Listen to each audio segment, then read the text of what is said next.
Hi, have you ever thought about quitting your job, selling your home, selling your car, and just hit the road and travel the world? Well, I have a good friend of mine who did just that, and we met up with him in Santiago, Chile, as he's on his round-the-world motorcycle tour. And we'll find out what makes him tick, why he made the decision to do this, and all the adventures that he's come across so far. So please check out this interview. Here with a good old friend of mine, Ed from, oh boy, we've known each other since university. 40 years. Yeah, holy, 40 years. So Ed and you and I have been kind of doing travels together. We've gone to Europe, did a motorcycle kind of a ride through the Alps, a bunch of different countries. It was a last minute thing with that you had planned for months, and then hopped in. Yeah, and then I just hopped in at the end after you did all the work and really made it an enjoyable trip. Yeah, brought in a whole new element to that trip, right? Yeah, that was a really interesting time, and one thing, you know, Ed has been a motorcyclist for many years, and you know, he's done rides around all around North America, and I think you're really inspired, and I am too, where we see these around the world motorcycle videos or movies. I think what was the two actors? Ewan McGregor and Charlie Borman, and Long Way Down. Long Way Down, Long Way Around. Long Way Around. Yeah, that's right. So we were really taken by those, and especially Ed. And Ed, I've always admired the fact you dive deep in those areas of interest that you have. Well, there certainly are a lot of heroes in the motorcycling world, people that have done round the world travel, multi-year travel. Yeah. You know, even people like Helga Pedersen from Norway, who's now in Seattle, who did 10 years around the world, and more current people, Lisa and Simon Thomas, the Brits who've been riding around the world for 14 years. So wow. there are a lot of examples of people that have done lots of traveling around the world and gained so much from it. And I don't mean to take the words out of your mouth, but motorcycle is just a means to travel. It's not all about the bike. You're not worshiping your bikes at night and dreaming about your BMW 1200 RT sometimes, but it's more like it's a means to an end, really, just to get you around. Yes, I'm different from many motorcyclists that I've met, in that when I think of Zen and the Art of Motorcycle Maintenance, and the star there who became so expert with his motorcycle and contrasted that with his riding partners who had a fancy bike but didn't know the first thing about it. And I'm more along the lines of the latter person in this regard, where I think the motorcycle is a wonderful tool for getting around, but I'm quite content to ride from place to place with the motorcycle and then park it and then either walk on foot or take mass transit to get around town.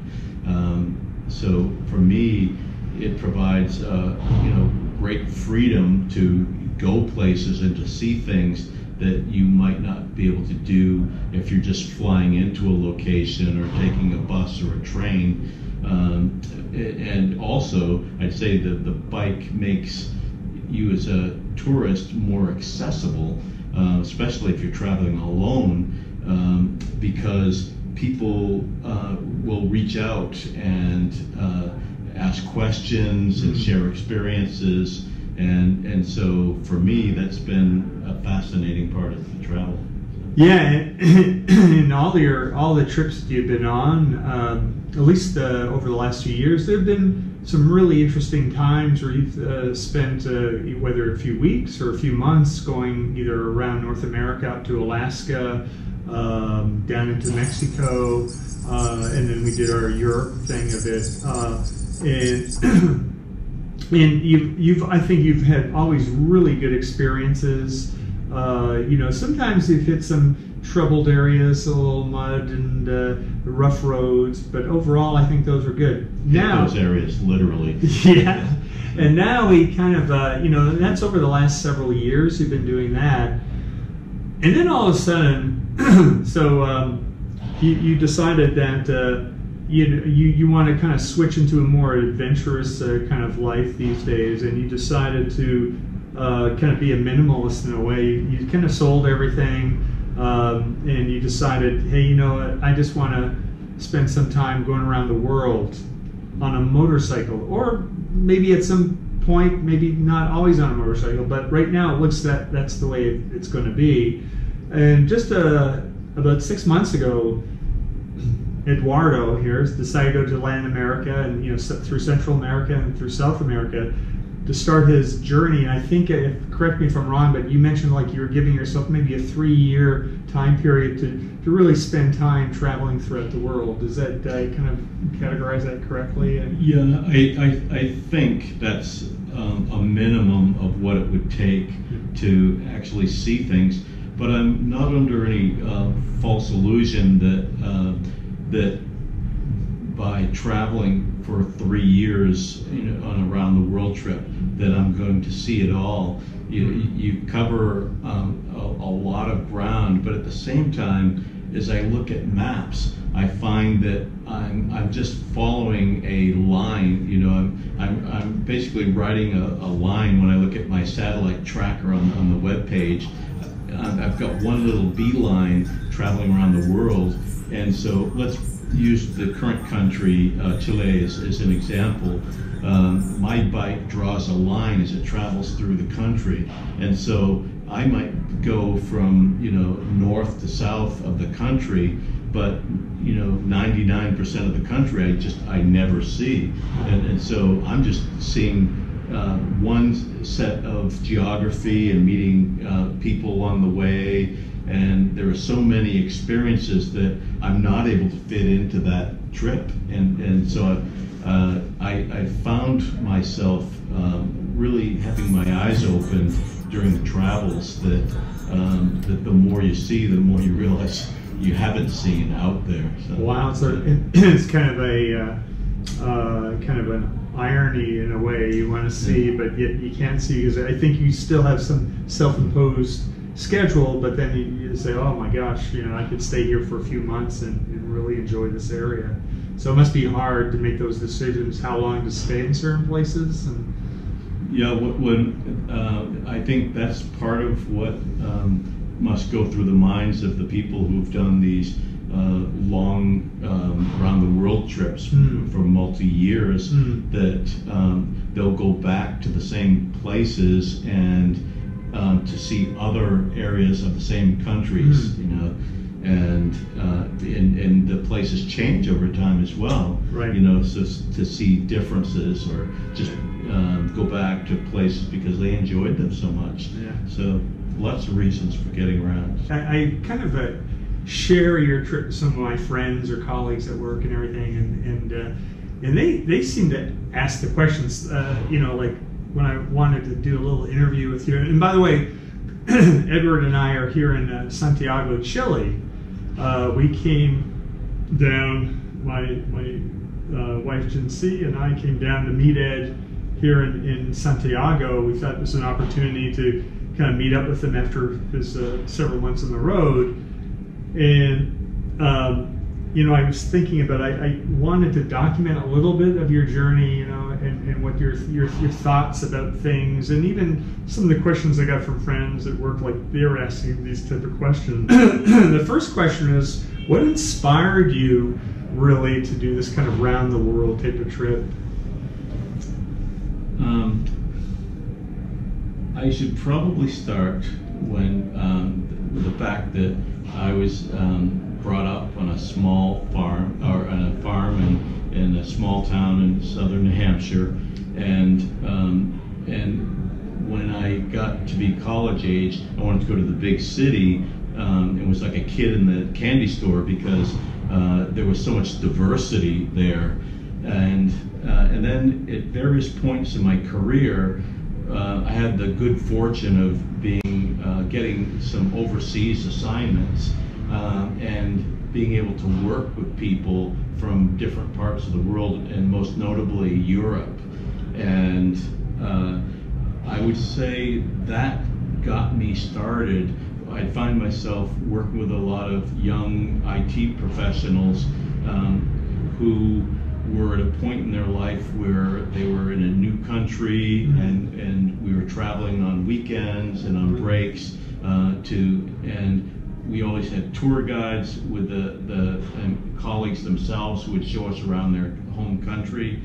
And so it was a blast to see all these different places, to see beautiful geographies and wonderful people, and to learn about other parts of the world. And so for me, coming from a somewhat sheltered background, it was quite an adventure to have these opportunities, and it really opened my eyes. And about 10 years ago, I got back into motorcycling. One of my friends had got me into that during college, but I went out and got my motorcycle license and bought a motorcycle, a BMW 1200, and at that point I started doing a lot of touring around North America.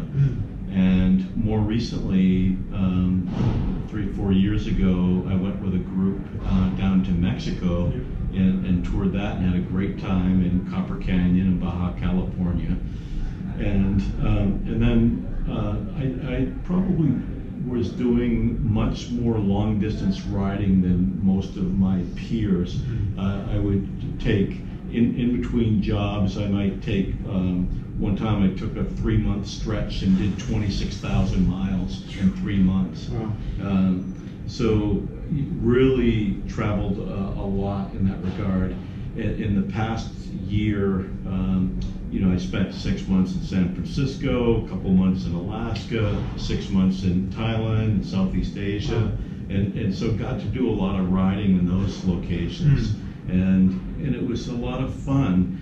At the same time, I'm 60 years old now, and for some of the riding that I do, it's not all on pavement, though that's probably my preference. I'd say that I want to be able to see the world, while I'm still young enough to be mobile and get around and take full advantage of it. Yeah, it seems like when you're working on the turkey farm in New Hampshire, you just you saw the big city, and it just keeps on expanding further outward and outward and outward. And it's so funny, years ago Ed and I we would go to this place called the Tasty. It's an old hot dog place in Harvard Square, and remember we saw this guy all the time. He's sitting there, and we started talking to the guy, because Ed and I really like to meet the people and in our travels, and he told us like everything in his life was in this like 2 or 3 square mile area around Harvard Square. Like he never left that area. He had never been, he was proudly proclaimed that he'd never been more than 5 miles from Cambridge. Yeah. And I think Mike and I found that so curious, because both of us had our scope of travel was international, and we were trying to push extend those boundaries rather than reel them in. So I'd say it's a very valid vantage point that the guy had, but at the same time it was so different from our own. So. The other question here, I kind of like this question, because so now Ed, he started in his bike trip in Cambridge. He went to see his brother in Denver, and then down through Mexico, through Central America, all through many of the countries in South America, finally down here in Chile. So the question is that, how do you feel about your decision now to do this, start this adventure after several thousand miles of riding? Sure. Well, that's a good question. I'd say that I have not for a moment regretted the decision. That you had made a reference a little bit ago about the traveling becoming part of a lifestyle, I feel like after 6 months on the road that I've adopted a certain lifestyle in terms of the way that I travel and the traveling itself.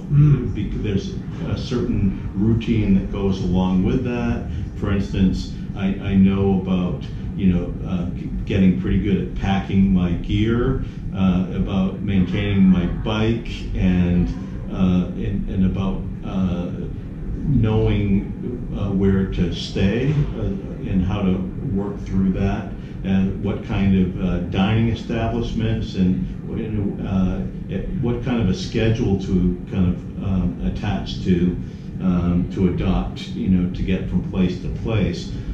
Taking full advantage of light hours, and so in that sense, it's has some similarities to going to the office. I'm still working a full day, just not getting paid quite as well. So, but there still is routine, even with the travel, even going to different places all the time. There's certain things like packing up your gear and making sure your bike's properly maintained, gassed up, and taking care of yourself, your health, meals, that sort of thing. Well, sounds like a really interesting, some similarities to a regular job in a way that there's a routine that you've established for yourself, but yet there's another layer of adventure and newness that comes in every day. That's right. And being in the technology field, the parallel would be in the job working with technology that's continually changing, and it keeps it interesting to be in the field.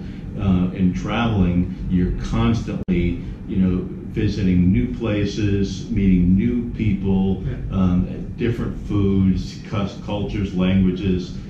Although I will say Latin America, the language has been somewhat consistent on the Spanish side. So it sounds like there's really not too much room for regret in all these months of travel so far. Not at all.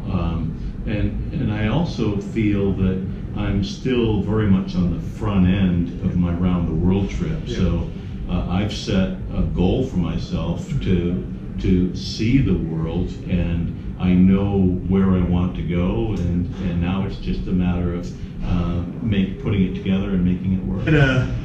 One of my friends, he's kind of a philosophical thinker. He's very spiritual, and he's really interested in life changes and why people do certain things.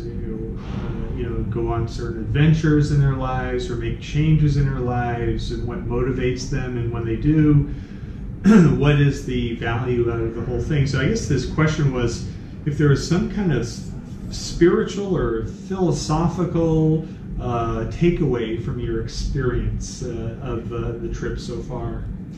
Well, I'm not sure how deep my response will be philosophically, but I think there are different threads to that.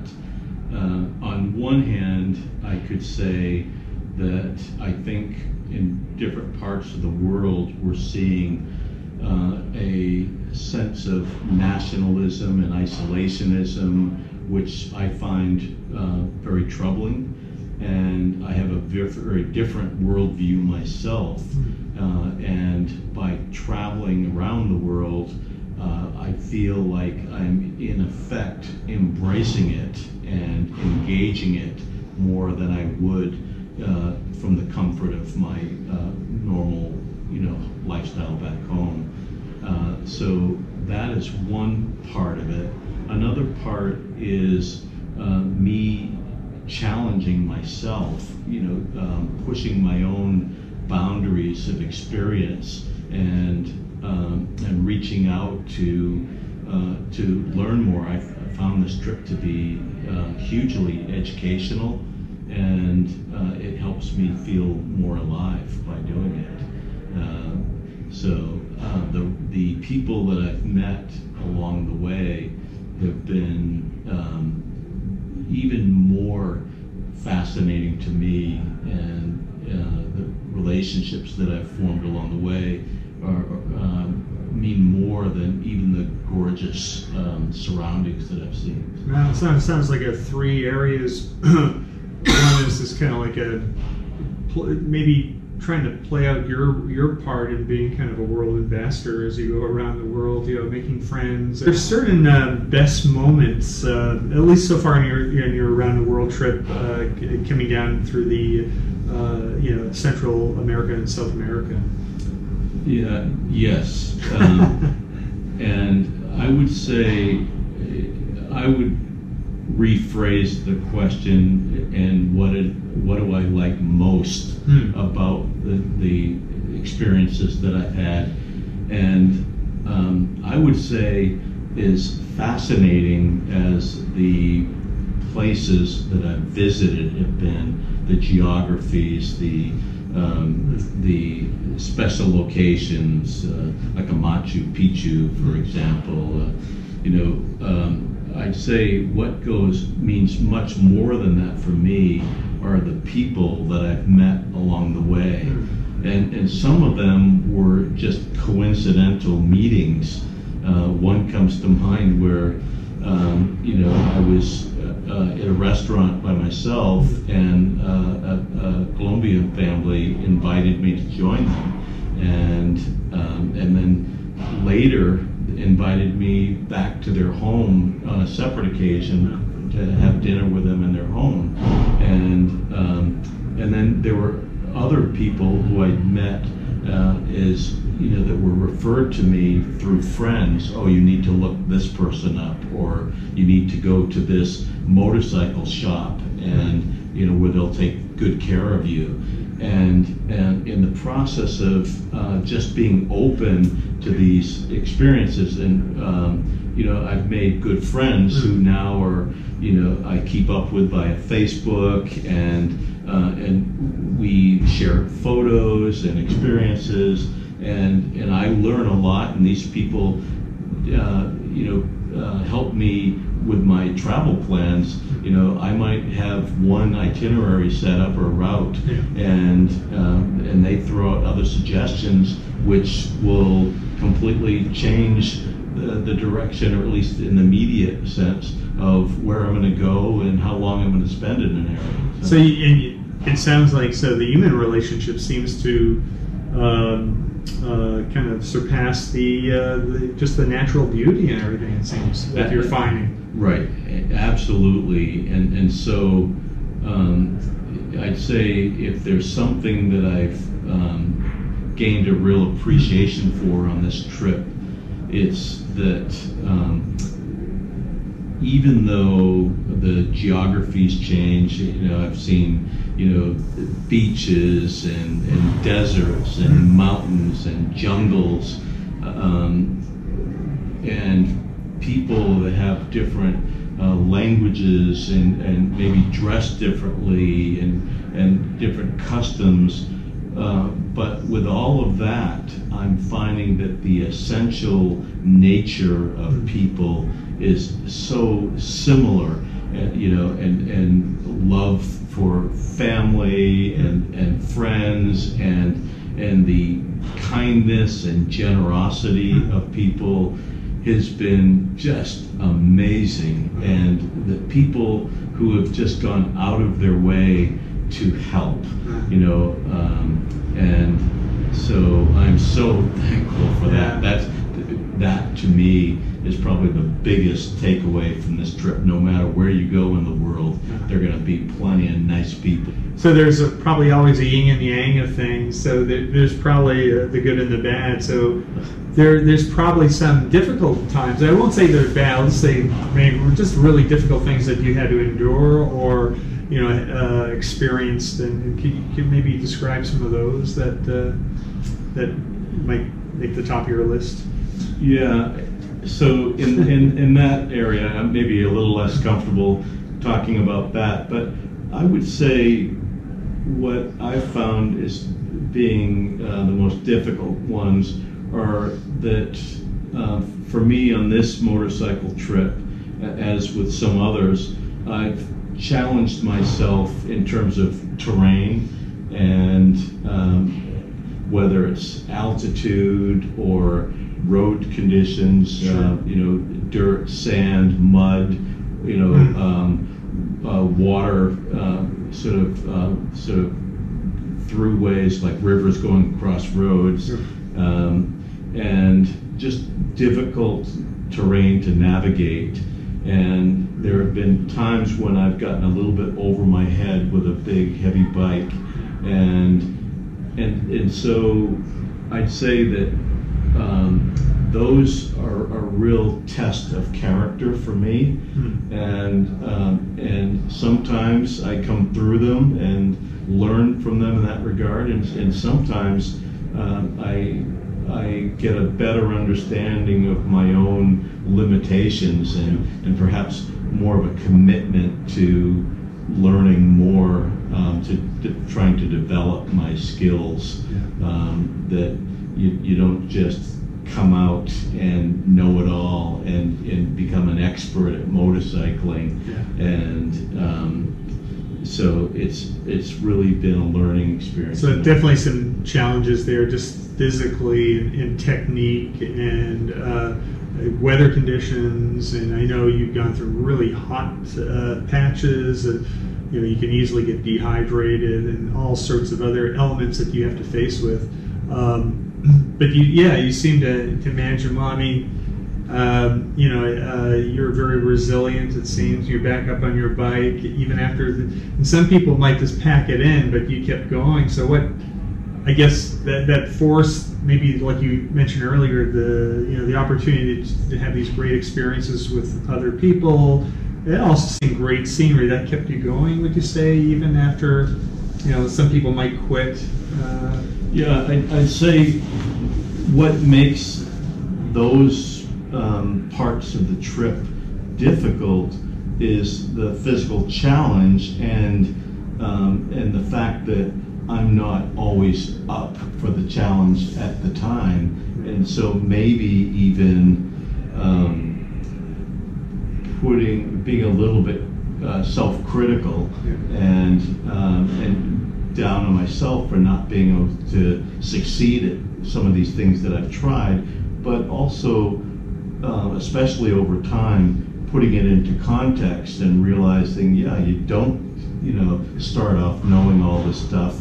Maybe you just need to give yourself a break and maybe try it a different way and learn in the process. Yeah. So, I also know, for instance, in my case, that it's not all about the motorcycling, it's really about the traveling and the experiences along the way, the people that I've met. And so in another trip segment, I could be doing that entirely differently. Yeah, it's just there's a couple of questions I want to ask you too. It's more like logistics. Sure. It's like how difficult was it to determine what to carry, how much to carry, and what kind of even technology to use? What do you find is the best technology to use on your trip, and what do you go to like all the time as far as technology? And just talk about some of that type of stuff. Sure. Well, there are certain constraints, when you choose motorcycle travel. The common thread that you hear among long-distance motorcyclists is people always take too much, And so as I travel, I find, especially in the first week or two, even with the fair amount of traveling that I've done, I'm always shaking down my load, and discarding things that I just really don't need and don't want to carry. And so, but there's the essential gear like clothing, for whether it's depending on your environment that you're going to, do you need to be ready for rain or sleet or snow, the hot, the cold.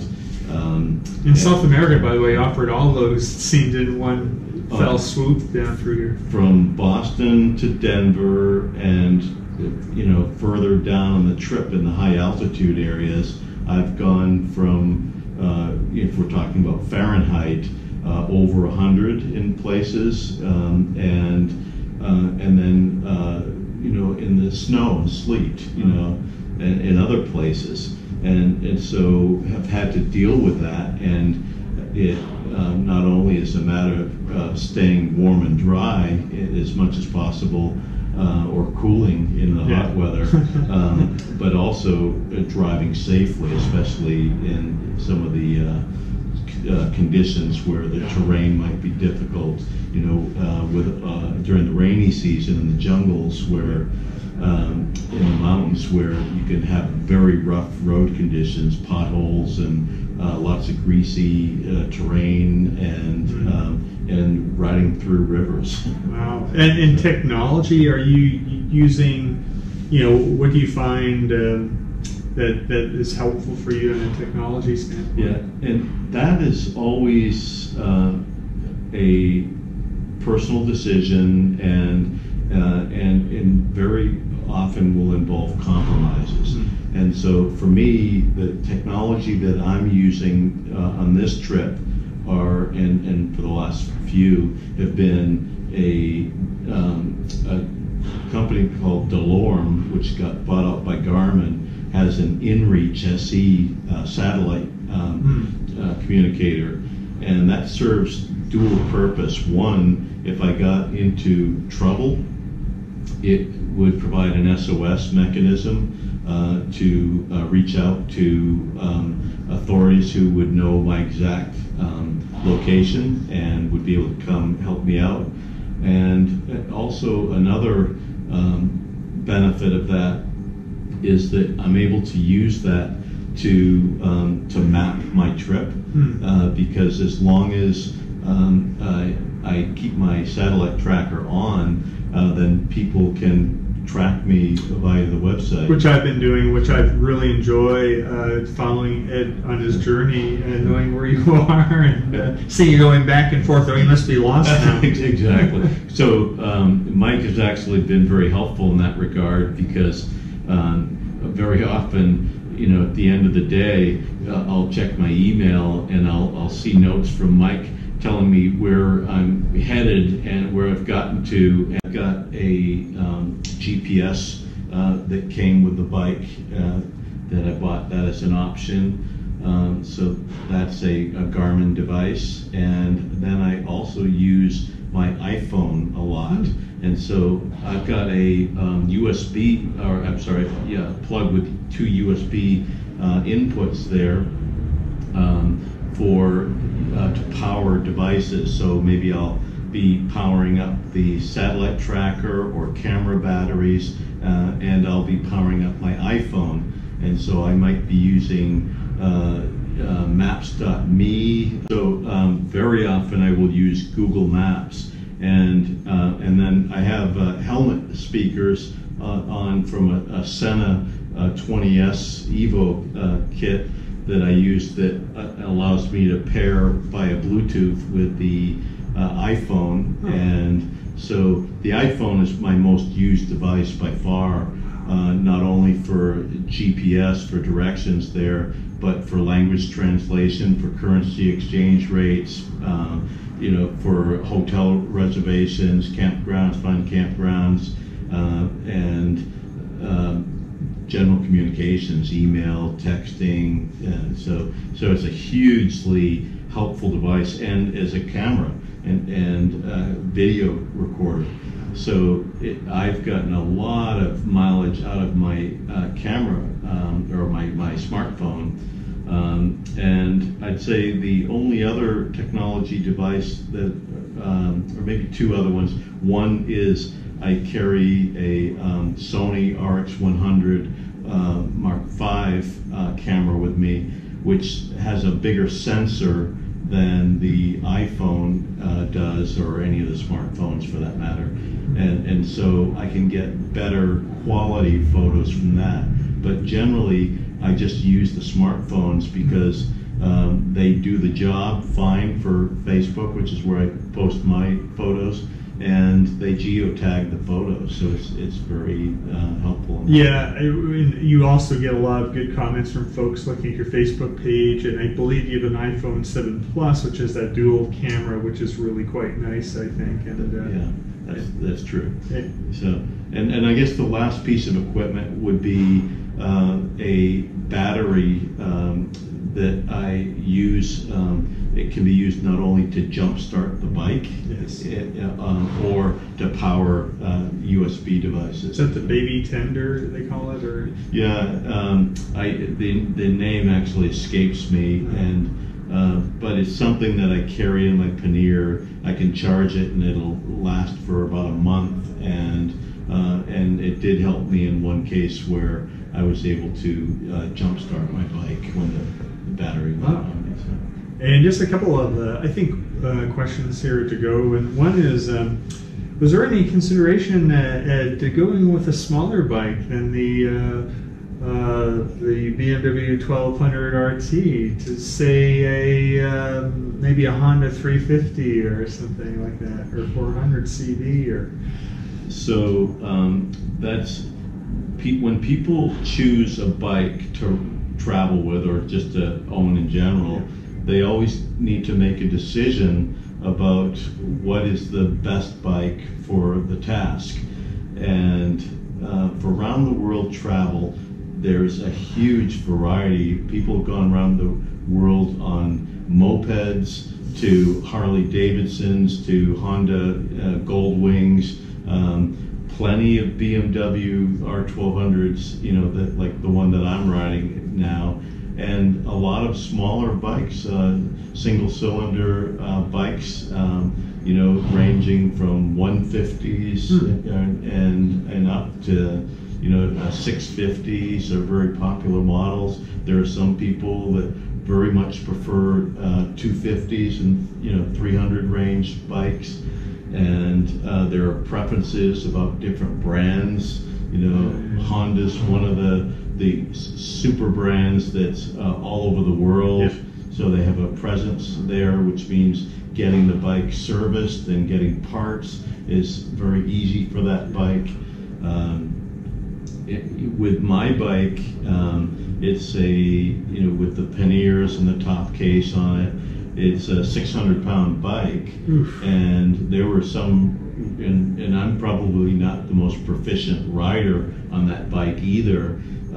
So there are some people that can ride that in very, what I would call challenging terrains, whereas for me, the size and weight of the bike, I find create additional complexity in terms of keeping the thing up and running properly, whereas I can find in very difficult terrain that people, the locals riding 150 or a 250 with knobby tires and a high clearance underneath seem to be much more capable in those terrains. You just went through a process of shipping your bike in transit, and that's an experience in itself. That was like an all-day thing you had to do today, plus all the other days of research and perhaps setting this particular day up.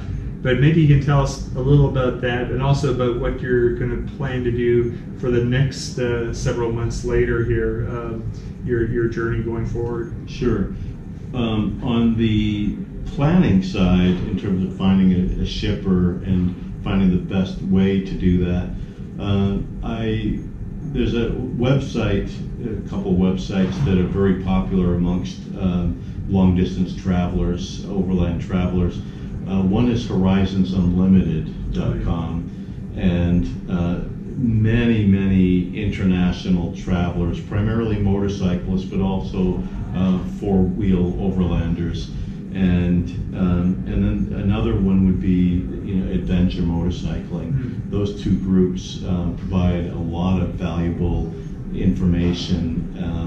I've learned a lot from those, asked questions on the forums, and had really valuable responses from people that are very experienced and knowledgeable. I actually ended up finding the shipper though, from a German guy that I rode with for a week down here, and he recommended a particular company for me in time, and I went with them, and they will ship my bike to Hamburg, Germany, which is where I will spend the next segment of my trip. So, wow, exciting! Yeah, today we were in Valparaiso, on the coast, and just a beautiful town. And I really appreciate kind of getting your thoughts on your experiences that you could share with others who might be interested in doing the same thing. So. Sure. Well, thanks for letting me share, and actually just being asked the questions, it makes me kind of work through them myself, and maybe influences my own thoughts on